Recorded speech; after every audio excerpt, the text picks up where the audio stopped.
ಹುಬ್ಬಳ್ಳಿ ಧಾರವಾಡದಲ್ಲಿ ಶಂಕಿತರು ಏನಾದರೂ ಎಂಟ್ರಿ ಆಗಿದ್ದಾರಾ ಅನ್ನುವಂತಹ ಅನುಮಾನ ಸಾಕಷ್ಟು ದಿನಗಳಿಂದ ಕಾಡ್ತಾ ಇತ್ತು. ಹಾಗಾಗಿ ಪೊಲೀಸರು ಕೂಡ ಹೈ ಅಲರ್ಟ್ ಆಗಿದ್ರು, ಸೆಕ್ಯೂರಿಟಿಗಳನ್ನ ಕೂಡ ಕೊಟ್ಟಿದ್ರು. ಇದರ ಮಧ್ಯೆ ಬೆಲ್ಲದವರು ಒಂದು ಬಾಂಬ್ ಅನ್ನ ಸಿಡಿಸಿದ್ರು, ಪತ್ರವನ್ನ ಕೂಡ ಬರೆದ್ರು ಕಮಿಷನರ್ಗೆ.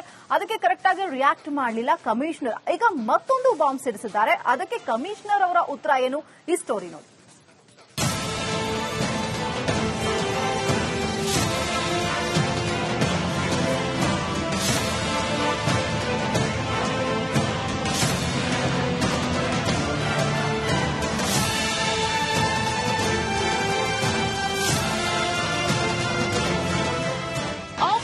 ಸಿಂಧೂರದ ಮೂಲಕ ಉಗ್ರರ ಕಥೆ ಮುಗಿಸಿ ಪಾಪಿ ಪಾಕ್ಗೆ ಬುದ್ಧಿ ಕಲಿಸಿ ಭಾರತ ಸಹಜ ಸ್ಥಿತಿಗೆ ಮರಳುತ್ತಿದೆ. ಇಂಥ ಹೊತ್ತಿನಲ್ಲಿ ಧಾರವಾಡದಲ್ಲಿ ಮಾತ್ರ ಆತಂಕದ ಛಾಯೆ ಆವರಿಸಿದೆ. ಯಾಕಂದ್ರೆ ಧಾರವಾಡದಲ್ಲಿ ಅಪರಿಚಿತರು ನಮಾಜ್ ಮಾಡಿ ಹೋಗ್ತಿದ್ದಾರಂತೆ. ಅದಲ್ಲದೆ ಅವರು ಪಾಕಿಸ್ತಾನದವರಂತೆ ಕಾಣಿಸ್ತಿದ್ದಾರಂತೆ. ಹೀಗಂತ ಶಾಸಕ ಅರವಿಂದ್ ಬೆಲ್ಲದ್ ಮೊನ್ನೆಯಿಂದ ಹೇಳ್ತಾ ಬರ್ತಿದ್ರು. ಆದ್ರೂ ಹುಬ್ಬಳ್ಳಿ ಧಾರವಾಡ ಕಮಿಷನರ್ ಕ್ಯಾರೆ ಅಂತಿಲ್ವಂತೆ. ಹೀಗಾಗಿ ಏನಾದ್ರೂ ಆದ್ರೆ ಯಾರು ಹೊಣೆ ಅಂತ ಶಾಸಕರಾದ ಬೆಲ್ಲದ್ ತೆಂಗಿನಕಾಯಿ ರೊಚ್ಚಿಗೆದ್ದಿದ್ದಾರೆ. ಅಲ್ಲದೆ ಬೆಲ್ಲದ್ ಮತ್ತೊಂದು ಬಾಂಬ್ ಸಿಡಿಸಿದ್ದಾರೆ. ಧಾರವಾಡಕ್ಕೆ ಎಂಟ್ರಿ ಕೊಟ್ರ ಆಗುಂತಕರು. ದೊಡ್ಡ ಪ್ರಮಾಣದಲ್ಲಿ ಸಿಮ್ಗಳ ಖರೀದಿ. ಹೌದು, ಹೀಗೊಂದು ಸ್ಫೋಟಕ ಮಾಹಿತಿ ಬಿಚ್ಚಿಟ್ಟಿದ್ದಾರೆ ಶಾಸಕ ಅರವಿಂದ್ ಬೆಲ್ಲದ್. ಮೇ 2ನೇ ತಾರೀಕಿನಿಂದ ಮೇ 10ನೇ ತಾರೀಕಿನ ತನಕ, ಇದೇ ತಿಂಗಳ ಮೇ 2ನೇ ತಾರೀಕಿನಿಂದ ಮೇ 10ನೇ ತಾರೀಕಿನ ತನಕ ಅತ್ಯಂತ ಹೆಚ್ಚಿನ ಪ್ರಮಾಣದ ಸಿಮ್ಗಳು ಮಾರಾಟ ಆಗೈತಿ. ಒಬ್ಬರೇ ವ್ಯಕ್ತಿ ಅಂದ್ರೆ ಒಬ್ಬ ವ್ಯಕ್ತಿ 4-5 ಜನರ ಹೆಸರಲ್ಲೇ, ಇನ್ನೊಬ್ಬ ವ್ಯಕ್ತಿ ಇನ್ನ 4-5-6 ಜನರ ಹೆಸರಲ್ಲೇ, ಈ ರೀತಿ ದೊಡ್ಡ ಪ್ರಮಾಣದ ಸಿಮ್ಗಳ ಖರೀದಿ ಆಗೈತಿ. ಆ ಮಸೀದಿಗೆ ಬರುವಂತ ಜನ ಲೋಕಲ್ಸ್ ಅನ್ನಿಸ್ತಾ ಇಲ್ಲ. ನಾನು ಅವರು ಬಾಂಗ್ಲಾದೇಶರೇನು ಅಂತ ವಿಚಾರ ಮಾಡಿದೆ. ಅವ್ರು ಬಾಂಗ್ಲಾದೇಶರಂತೂ ಅನ್ನಿಸ್ತಾ ಇಲ್ಲ, ಅವ್ರು ಪಾಕಿಸ್ತಾನ ಕಡೆಯವರು ಅನ್ನಿಸ್ತಾ ಇದ್ದಾರೆ. ಸ್ವಲ್ಪ ಇದ್ರ ಬಗ್ಗೆ ವಿಚಾರ ಮಾಡ್ರಿ ಅಂತ ಹೇಳಿದ್ರು. ಇದನ್ನೆಲ್ಲ ಎನ್ಕ್ವೈರಿ ಮಾಡಬೇಕಾಗಿದೆ.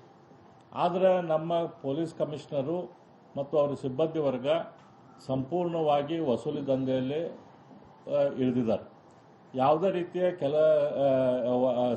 ಜನರಿಗೆ ಅನುಕೂಲ ಆಗುವಂತ ಕೆಲಸ ನಮ್ಮ ಹುಬ್ಬಳ್ಳಿ ಧಾರವಾಡದಲ್ಲಿ ಆಗ್ತಾ ಇಲ್ಲ. ಶಾಸಕರ ಗಂಭೀರ ಆರೋಪದ ಬೆನ್ನಲ್ಲೇ ಹುಬ್ಬಳ್ಳಿ ಧಾರವಾಡ ಪೊಲೀಸರು ಫುಲ್ ಅಲರ್ಟ್ ಆಗಿದ್ದಾರೆ. ಈ ಬಗ್ಗೆ ಸುದ್ದಿಗೋಷ್ಠಿ ನಡೆಸಿ ಪೊಲೀಸ್ ಆಯುಕ್ತ ಎನ್ ಶಶಿಕುಮಾರ್ ಮಾಹಿತಿ ನೀಡಿದ್ದಾರೆ. ಆರೋಗ್ಯ ನಗರದಲ್ಲಿರುವಂತಹ ಯೂಸಿಫಾನಾ ಮಸೀದಿ, ಇಲ್ಲಿ ಸುಮಾರು 21 ಜನ ವ್ಯಕ್ತಿಗಳು ಗುಜರಾತ್ ಮೂಲದವರು. ಇವರು ಸೂರತ್ ಜಿಲ್ಲೆ ಅಟ್ವಾ ಅನ್ನುವಂಥ ಒಂದು ಪೊಲೀಸ್ ಠಾಣಾ ಸರಹದ್ನಲ್ಲಿರುವಂತಹ ವ್ಯಕ್ತಿಗಳು. ಈ ವ್ಯಕ್ತಿಗಳು ಒಟ್ಟು 21 ಜನ ಇಲ್ಲಿ ವಿವಿಧ ತರಬೇತಿಗಾಗಿ ಮತ್ತು ಧಾರ್ಮಿಕ ಆಚರಣೆಗಳ ಕಲಿಕೆಗಾಗಿ ಬಂದಿರುವಂತದ್ದು ನಮಗೆ ತಿಳಿದು ಬಂದಿದೆ. ವಿಚಾರಣೆ ಮಾಡಿ ನಂತರ ಅವರಿಗೆ ಇಲ್ಲಿ ತರಬೇತಿಯನ್ನು ಕೊಡುವಂತದ್ದು, ಮತ್ತು ಅವರು ಇಲ್ಲಿ ಬೇರೆ ಬೇರೆ ಕೆಲವು ಮಸೀದಿಗಳು ವಿಸಿಟ್ ಮಾಡಿರುವಂತದ್ದು, ಮತ್ತೆ ಮಸೀದಿಗೆ ವಿಸಿಟ್ ಮಾಡಿದಂತ ಸಂದರ್ಭದಲ್ಲಿ ಕೆಲವರು ಮನೆಗೆ ಕರೆದಂತ ಸಂದರ್ಭದಲ್ಲಿ ಮನೆಗೆ ಹೋಗಿರುವಂತದ್ದು ಆಗಿದೆ. ಹೊರತುಪಡಿಸಿ ಇವರ ಯಾವುದೇ ಒಂದು ವಿದೇಶಿ ಮೂಲದ ವ್ಯಕ್ತಿಗಳಲ್ಲ ಅನ್ನುವಂಥದ್ದು ನಾವು ಖಾತ್ರಿಪಡಿಸಿಕೊಂಡಿದ್ದೇವೆ. ಹಿಂಗೇನು ಹೆಚ್ಚುವರಿ ಮಾರಾಟ ಆಗಿದೆ ಅನ್ನೋದ್ರ ಬಗ್ಗೆ ನಾವು ಸಂಬಂಧಪಟ್ಟ ಸರ್ವಿಸ್ ಪ್ರೊವೈಡರ್ಸ್ ಯಾರಿದ್ದಾರೆ ಅವರಿಗೆ ಸೆನ್ಸಿಟೈಸ್ ಮಾಡಿದ್ವಿ. ಮತ್ತೆ ಅವರದ್ದು ಸ್ಥಳೀಯ ಪೊಲೀಸ್ ಠಾಣೆಯಲ್ಲಿ ಯಾರು ಈ ತರ ಸರ್ವಿಸ್ ಪ್ರೊವೈಡರ್ಸ್ ಇದ್ದಾರೆ ಅವ್ರನ್ನ ಕರೆಸಿಬಿಟ್ಟು ಒಂದು ಸಭೆ ಮಾಡಿ ಅಂತ ಹೇಳಿದ್ವಿ. ಮತ್ತೆ ಜಿಲ್ಲಾ ಮಟ್ಟದಲ್ಲಿ ಶಾಸಕರ ಆರೋಪಕ್ಕೆ ಕಮಿಷನರ್ ಸ್ಪಷ್ಟನೆ ನೀಡಿದ್ದಾರೆ. ಅತಿ ಸೂಕ್ಷ್ಮ ಪ್ರದೇಶವಾಗಿರೋ ಹುಬ್ಬಳ್ಳಿ ಧಾರವಾಡದಲ್ಲಿ ಅಪರಿಚಿತ ವ್ಯಕ್ತಿಗಳು ಕಾಣಿಸಿಕೊಂಡಿದ್ದು ಜನರ ಆತಂಕಕ್ಕೆ ಕಾರಣವಾಗಿದೆ. ಇನ್ನು ಮೊಬೈಲ್ ಸಿಮ್ ಮಾರಾಟ ಸಹ ಹಲವು ಅನುಮಾನ ಮೂಡಿಸಿದ್ದು ತನಿಖೆ ನಂತರವಷ್ಟೇ ಸತ್ಯಾಸತ್ಯತೆ ಹೊರಬರಬೇಕಿದೆ. ಕ್ಯಾಮರಾಮನ್ ವಿನಾಯಕ್ ಪೂಜಾರಿ ಜೊತೆ ಪ್ರಕಾಶ್ ಹಿರೇಮಠ್, ರಿಪಬ್ಲಿಕ್ ಕನ್ನಡ, ಹುಬ್ಬಳ್ಳಿ. ಹುಬ್ಬಳ್ಳಿ ಧಾರವಾಡದಲ್ಲಿ ಶಂಕಿತರು ಏನಾದರೂ ಎಂಟ್ರಿ ಆಗಿದ್ದಾರಾ ಅನ್ನುವಂತಹ ಅನುಮಾನ ಸಾಕಷ್ಟು ದಿನಗಳಿಂದ ಕಾಡ್ತಾ ಇತ್ತು. ಹಾಗಾಗಿ ಪೊಲೀಸರು ಕೂಡ ಹೈ ಅಲರ್ಟ್ ಆಗಿದ್ರು, ಸೆಕ್ಯೂರಿಟಿಗಳನ್ನ ಕೂಡ ಕೊಟ್ಟಿದ್ರು.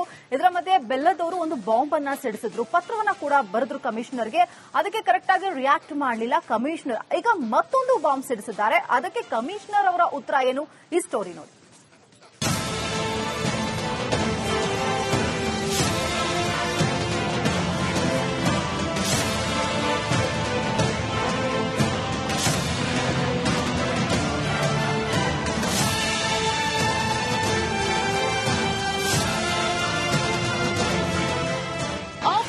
ಸಿಂಧೂರ ಸಿಂಧೂರದ ಮೂಲಕ ಉಗ್ರರ ಕಥೆ ಮುಗಿಸಿ ಪಾಪಿ ಪಾಕ್ಗೆ ಬುದ್ಧಿ ಕಲಿಸಿ ಭಾರತ ಸಹಜ ಸ್ಥಿತಿಗೆ ಮರಳುತ್ತಿದೆ.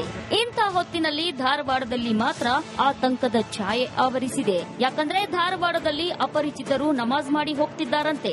ಅದಲ್ಲದೆ ಅವರು ಪಾಕಿಸ್ತಾನದವರಂತೆ ಕಾಣಿಸ್ತಿದ್ದಾರಂತೆ. ಹೀಗಂತ ಶಾಸಕ ಅರವಿಂದ್ ಬೆಲ್ಲದ್ ಮೊನ್ನೆಯಿಂದ ಹೇಳ್ತಾ ಬರ್ತಿದ್ರು. ಆದ್ರೂ ಹುಬ್ಬಳ್ಳಿ ಧಾರವಾಡ ಕಮಿಷನರ್ ಕ್ಯಾರೆ ಅಂತಿಲ್ವಂತೆ. ಹೀಗಾಗಿ ಏನಾದ್ರೂ ಆದ್ರೆ ಯಾರು ಹೊಣೆ ಅಂತ ಶಾಸಕರಾದ ಬೆಲ್ಲದ್ ತೆಂಗಿನಕಾಯಿ ರೊಚ್ಚಿಗೆದ್ದಿದ್ದಾರೆ. ಅಲ್ಲದೆ ಬೆಲ್ಲದ್ ಮತ್ತೊಂದು ಬಾಂಬ್ ಸಿಡಿಸಿದ್ದಾರೆ. ಧಾರವಾಡಕ್ಕೆ ಎಂಟ್ರಿ ಕೊಟ್ರ ಆಗುಂತಕರು. ದೊಡ್ಡ ಪ್ರಮಾಣದಲ್ಲಿ ಸಿಮ್ಗಳ ಖರೀದಿ. ಹೌದು, ಹೀಗೊಂದು ಸ್ಫೋಟಕ ಮಾಹಿತಿ ಬಿಚ್ಚಿಟ್ಟಿದ್ದಾರೆ ಶಾಸಕ ಅರವಿಂದ್ ಬೆಲ್ಲದ್. ಮೇ 2ನೇ ತಾರೀಕಿನಿಂದ ಮೇ 10ನೇ ತಾರೀಕಿನ ತನಕ, ಇದೇ ತಿಂಗಳ ಮೇ 2ನೇ ತಾರೀಕಿನಿಂದ ಮೇ 10ನೇ ತಾರೀಕಿನ ತನಕ ಅತ್ಯಂತ ಹೆಚ್ಚಿನ ಪ್ರಮಾಣದ ಸಿಮ್ಗಳು ಮಾರಾಟ ಆಗೈತಿ. ಒಬ್ಬರೇ ವ್ಯಕ್ತಿ ಅಂದ್ರೆ ಒಬ್ಬ ವ್ಯಕ್ತಿ 4-5 ಜನರ ಹೆಸರಲ್ಲೇ, ಇನ್ನೊಬ್ಬ ವ್ಯಕ್ತಿ ಇನ್ನ 4-5-6 ಜನರ ಹೆಸರಲ್ಲೇ, ಈ ರೀತಿ ದೊಡ್ಡ ಪ್ರಮಾಣದ ಸಿಮ್ಗಳ ಖರೀದಿ ಆಗೈತಿ. ಆ ಮಸೀದಿಗೆ ಬರುವಂತ ಜನ ಲೋಕಲ್ಸ್ ಅನ್ನಿಸ್ತಾ ಇಲ್ಲ. ನಾನು ಅವರು ಬಾಂಗ್ಲಾದೇಶರೇನೋ ಅಂತ ವಿಚಾರ ಮಾಡಿದೆ. ಅವ್ರು ಬಾಂಗ್ಲಾದೇಶರಂತೂ ಅನ್ನಿಸ್ತಾ ಇಲ್ಲ, ಅವ್ರು ಪಾಕಿಸ್ತಾನ ಕಡೆಯವರು ಅನ್ನಿಸ್ತಾ ಇದ್ದಾರೆ. ಸ್ವಲ್ಪ ಇದ್ರ ಬಗ್ಗೆ ವಿಚಾರ ಮಾಡ್ರಿ ಅಂತ ಹೇಳಿದ್ರು. ಇದನ್ನೆಲ್ಲ ಎನ್ಕ್ವೈರಿ ಮಾಡಬೇಕಾಗಿದೆ. ಆದರೆ ನಮ್ಮ ಪೊಲೀಸ್ ಕಮಿಷನರು ಮತ್ತು ಅವರ ಸಿಬ್ಬಂದಿ ವರ್ಗ ಸಂಪೂರ್ಣವಾಗಿ ವಸೂಲಿ ದಂಧೆಯಲ್ಲಿ ಇಳಿದಿದ್ದಾರೆ. ಯಾವುದೇ ರೀತಿಯ ಜನರಿಗೆ ಅನುಕೂಲ ಆಗುವಂತ ಕೆಲಸ ನಮ್ಮ ಹುಬ್ಬಳ್ಳಿ ಧಾರವಾಡದಲ್ಲಿ ಆಗ್ತಾ ಇಲ್ಲ. ಶಾಸಕರ ಗಂಭೀರ ಆರೋಪದ ಬೆನ್ನಲ್ಲೇ ಹುಬ್ಬಳ್ಳಿ ಧಾರವಾಡ ಪೊಲೀಸರು ಫುಲ್ ಅಲರ್ಟ್ ಆಗಿದ್ದಾರೆ. ಈ ಬಗ್ಗೆ ಸುದ್ದಿಗೋಷ್ಠಿ ನಡೆಸಿ ಪೊಲೀಸ್ ಆಯುಕ್ತ ಎನ್ ಶಶಿಕುಮಾರ್ ಮಾಹಿತಿ ನೀಡಿದ್ದಾರೆ.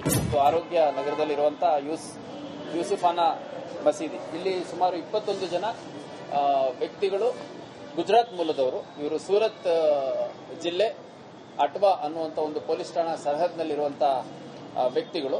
ಈ ವ್ಯಕ್ತಿಗಳು ಒಟ್ಟು 21 ಜನ ಇಲ್ಲಿ ವಿವಿಧ ತರಬೇತಿಗಾಗಿ ಮತ್ತು ಧಾರ್ಮಿಕ ಆಚರಣೆಗಳ ಕಲಿಕೆಗಾಗಿ ಬಂದಿರುವಂತದ್ದು ನಮಗೆ ತಿಳಿದು ಬಂದಿದೆ.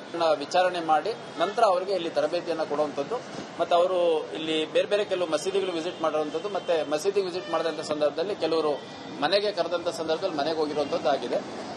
ಹೊರತುಪಡಿಸಿ ಇವರ ಯಾವುದೇ ಒಂದು ವಿದೇಶಿ ಮೂಲದ ವ್ಯಕ್ತಿಗಳಲ್ಲ ಅನ್ನುವಂಥದ್ದು ನಾವು ಖಾತ್ರಿಪಡಿಸಿಕೊಂಡಿದ್ದೇವೆ. ಇನ್ನೇನು ಹೆಚ್ಚುವರಿ ಮಾರಾಟ ಆಗಿದೆ ಅನ್ನೋದ್ರ ಬಗ್ಗೆ ನಾವು ಸಂಬಂಧಪಟ್ಟ ಸರ್ವಿಸ್ ಪ್ರೊವೈಡರ್ಸ್ ಯಾರಿದ್ದಾರೆ ಅವರಿಗೆ ಸೆನ್ಸಿಟೈಸ್ ಮಾಡಿದ್ವಿ. ಮತ್ತೆ ಅವರದ್ದು ಸ್ಥಳೀಯ ಪೊಲೀಸ್ ಠಾಣೆಯಲ್ಲಿ ಯಾರು ಈ ತರ ಸರ್ವಿಸ್ ಪ್ರೊವೈಡರ್ಸ್ ಇದ್ದಾರೆ ಅವ್ರನ್ನ ಕರೆಸಿಬಿಟ್ಟು ಒಂದು ಸಭೆ ಮಾಡಿ ಅಂತ ಹೇಳಿದ್ವಿ. ಮತ್ತೆ ಜಿಲ್ಲಾ ಮಟ್ಟದಲ್ಲಿ ಶಾಸಕರ ಆರೋಪಕ್ಕೆ ಕಮಿಷನರ್ ಸ್ಪಷ್ಟನೆ ನೀಡಿದ್ದಾರೆ. ಅತಿ ಸೂಕ್ಷ್ಮ ಪ್ರದೇಶವಾಗಿರೋ ಹುಬ್ಬಳ್ಳಿ ಧಾರವಾಡದಲ್ಲಿ ಅಪರಿಚಿತ ವ್ಯಕ್ತಿಗಳು ಕಾಣಿಸಿಕೊಂಡಿದ್ದು ಜನರ ಆತಂಕಕ್ಕೆ ಕಾರಣವಾಗಿದೆ.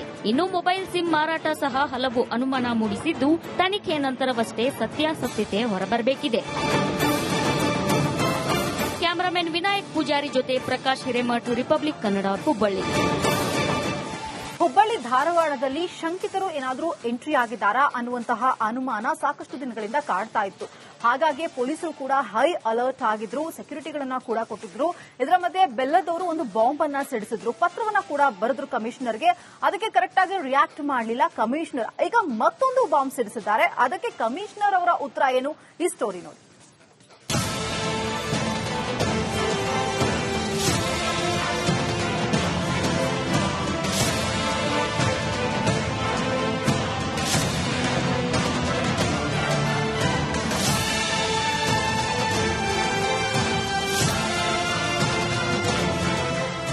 ಆಪರೇಷನ್ ಸಿಂಧೂರದ ಮೂಲಕ ಉಗ್ರರ ಕಥೆ ಮುಗಿಸಿ ಪಾಪಿ ಪಾಕ್ಗೆ ಬುದ್ಧಿ ಕಲಿಸಿ ಭಾರತ ಸಹಜ ಸ್ಥಿತಿಗೆ ಮರಳುತ್ತಿದೆ. ಇಂಥ ಹೊತ್ತಿನಲ್ಲಿ ಧಾರವಾಡದಲ್ಲಿ ಮಾತ್ರ ಆತಂಕದ ಛಾಯೆ ಆವರಿಸಿದೆ. ಯಾಕಂದ್ರೆ ಧಾರವಾಡದಲ್ಲಿ ಅಪರಿಚಿತರು ನಮಾಜ್ ಮಾಡಿ ಹೋಗ್ತಿದ್ದಾರಂತೆ. ಅದಲ್ಲದೆ ಅವರು ಪಾಕಿಸ್ತಾನದವರಂತೆ ಕಾಣಿಸ್ತಿದ್ದಾರಂತೆ. ಹೀಗಂತ ಶಾಸಕ ಅರವಿಂದ್ ಬೆಲ್ಲದ್ ಮೊನ್ನೆಯಿಂದ ಹೇಳ್ತಾ ಬರ್ತಿದ್ರು. ಆದ್ರೂ ಹುಬ್ಬಳ್ಳಿ ಧಾರವಾಡ ಕಮಿಷನರ್ ಕ್ಯಾರೆ ಅಂತಿಲ್ವಂತೆ. ಹೀಗಾಗಿ ಏನಾದ್ರೂ ಆದ್ರೆ ಯಾರು ಹೊಣೆ ಅಂತ ಶಾಸಕರಾದ ಬೆಲ್ಲದ್ ತೆಂಗಿನಕಾಯಿ ರೊಚ್ಚಿಗೆದ್ದಿದ್ದಾರೆ. ಅಲ್ಲದೆ ಬೆಲ್ಲದ್ ಮತ್ತೊಂದು ಬಾಂಬ್ ಸಿಡಿಸಿದ್ದಾರೆ. ಧಾರವಾಡಕ್ಕೆ ಎಂಟ್ರಿ ಕೊಟ್ರ ಆಗುಂತಕರು. ದೊಡ್ಡ ಪ್ರಮಾಣದಲ್ಲಿ ಸಿಮ್ಗಳ ಖರೀದಿ. ಹೌದು, ಹೀಗೊಂದು ಸ್ಫೋಟಕ ಮಾಹಿತಿ ಬಿಚ್ಚಿಟ್ಟಿದ್ದಾರೆ ಶಾಸಕ ಅರವಿಂದ್ ಬೆಲ್ಲದ್. ಮೇ 2ನೇ ತಾರೀಕಿನಿಂದ ಮೇ 10ನೇ ತಾರೀಕಿನ ತನಕ, ಇದೇ ತಿಂಗಳ ಮೇ 2ನೇ ತಾರೀಕಿನಿಂದ ಮೇ 10ನೇ ತಾರೀಕಿನ ತನಕ ಅತ್ಯಂತ ಹೆಚ್ಚಿನ ಪ್ರಮಾಣದ ಸಿಮ್ಗಳು ಮಾರಾಟ ಆಗೈತಿ. ಒಬ್ಬರೇ ವ್ಯಕ್ತಿ ಅಂದ್ರೆ ಒಬ್ಬ ವ್ಯಕ್ತಿ 4-5 ಜನರ ಹೆಸರಲ್ಲೇ, ಇನ್ನೊಬ್ಬ ವ್ಯಕ್ತಿ ಇನ್ನ 4-5-6 ಜನರ ಹೆಸರಲ್ಲೇ ಈ ರೀತಿ ದೊಡ್ಡ ಪ್ರಮಾಣದ ಸಿಮ್ಗಳ ಖರೀದಿ ಆಗಿದೆ. ಆ ಮಸೀದಿಗೆ ಬರುವಂತ ಜನ ಲೋಕಲ್ಸ್ ಅನ್ನಿಸ್ತಾ ಇಲ್ಲ. ನಾನು ಅವರು ಬಾಂಗ್ಲಾದೇಶರೇನು ಅಂತ ವಿಚಾರ ಮಾಡಿದೆ. ಅವ್ರು ಬಾಂಗ್ಲಾದೇಶರಂತೂ ಅನ್ನಿಸ್ತಾ ಇಲ್ಲ, ಅವ್ರು ಪಾಕಿಸ್ತಾನ ಕಡೆಯವರು ಅನ್ನಿಸ್ತಾ ಇದ್ದಾರೆ. ಸ್ವಲ್ಪ ಇದ್ರ ಬಗ್ಗೆ ವಿಚಾರ ಮಾಡ್ರಿ ಅಂತ ಹೇಳಿದ್ರು. ಇದನ್ನೆಲ್ಲ ಎನ್ಕ್ವೈರಿ ಮಾಡಬೇಕಾಗಿದೆ. ಆದರೆ ನಮ್ಮ ಪೊಲೀಸ್ ಕಮಿಷನರು ಮತ್ತು ಅವರ ಸಿಬ್ಬಂದಿ